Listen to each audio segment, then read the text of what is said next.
नमस्कार दोस्तों, आज आपको कमर दर्द के बारे में जानकारी देंगे।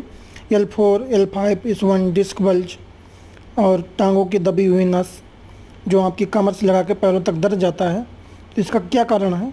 दोस्तों, आप लोग देख रहे हैं ये लंबर रीजन के नर्व हैं जो कि नस बोलते हैं आम लोगों की भाषा में, जो कि L4, L5, S1 में कंप्रेस होती है, दब जाती है, जिसकी वजह से ये पैरों तक दर्द जाता है। दोस्तों, इसको सही करने के लिए या इसको आप कैसे फिक्स कर सकते हैं, कैसे आप इससे निजात पा सकते हैं, आप लोग मेरे क्लिनिक पे आ सकते हैं। कमर में किसी भी प्रकार का दर्द हो, डिस्क निकल के बाहर आ गई हो, या डिस्क प्रोलैप्स हो, या नस दब रही हो, या टांगों तक दर्द जा रहा हो, सुन्नपन हो, चलने फिरने में तकलीफ़ हो, पैर उठता ना हो, तो आप लोग मेरे क्लिनिक पे आ सकते हैं। धन्यवाद।